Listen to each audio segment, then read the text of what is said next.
If you've never followed the Tour de France before, here are the 5 things you need to know. Number 1, it's the biggest bike race in the world. 21 stages of racing with just 2 days off in 3 weeks. They go up the toughest climbs you can imagine. They sprint at speeds of up to 70 kilometers an hour. It is brutal, the toughest competition in the sporting world. Number 2 is the race leaders' jerseys. The yellow jersey, the holy grail, that's the big one. That signifies the race leader overall based on accumulated time throughout every stage. Lowest time at the end of the Tour wins the yellow jersey. He's the winner of the Tour de France.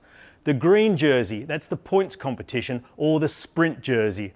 Each stage is allocated points based on if it's flat, more points, weighted to the sprinters, hilly, less points, because we want to give the sprinters a chance. The green jersey, points accumulate throughout the Tour. You've got to reach Paris, get all the way there to be able to win the green jersey. Highest points wins.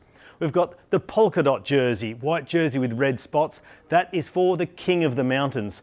Each designated hill climb in the Tour de France has a categorisation. Bigger hill, more points, smaller hill, less points, accumulated points. He who has the most at the end in Paris wins the King of the Mountain jersey. Then there is the white jersey for the best young rider in the race. Same principle as the yellow jersey, lowest accumulated time across all stages wins the white jersey. You must be under 25 years of age.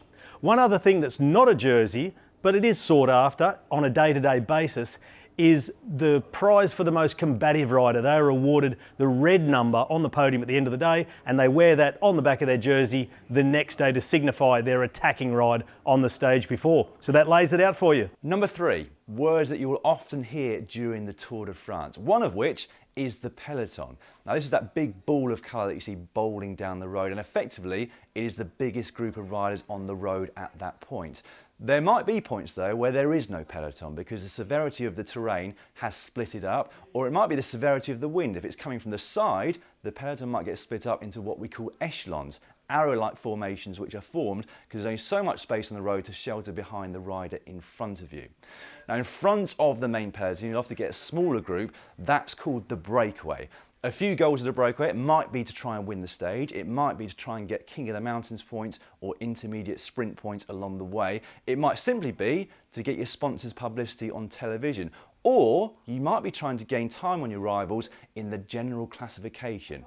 That's also known as the GC, and that classification is decided by the cumulative time it takes to get from the start to the end of each stage over the course of the 21 stages of the Tour de France. Although you do have to take away any bonus seconds that you won along the way. Now one other group that you won't see much, but often forms in the high mountains, is the gruppetto. This is formed mainly of sprinters or non-climbers, and the aim is to stick together, get to the finish line within the time limit so that you can get through and start the next day. Number 4 is the route. Starting in Denmark for 3 stages, we move after that down to mainland France, and onto stage 5 we have cobblestones. A lot of cobblestones. A good day for the classics men, but a dangerous day for the GC riders. After that, stage 7, we've got Planche de Belfi. We've been up there before with maximum gradients of 24% and finished on gravel. That is not to miss. A couple of days after that, we've got the famous Alpe d'Huez. Geraint Thomas went up there in 2018, the only British winner to do so. And a couple of days after that, we start to head down to the Pyrenees, and this is where it starts to get interesting. Near the end of the race, we've got the Péridor, and we have the Haut Cam as well. So this is going to be a cracking few days, a time trial before the final day in Paris, before we see the sprinters again go head-to-head on the Champs-Élysées. Number 5, there is only one rider who can win the Tour de France, but it's a team event. Each leader has 7 teammates along the way who will help them to shelter from the wind, who will bring back breakaways and set the pace of racing, who will lend them their bike if the leader suffers a mechanical, and who will deliver them food and liquid along the way. No rider wins the Tour de France alone. So you see, they're all the reasons you do not want to miss a single minute of racing over the next 3 weeks, and you can follow all of the action, the analysis, the reaction, the news and the gossip across all of our platforms.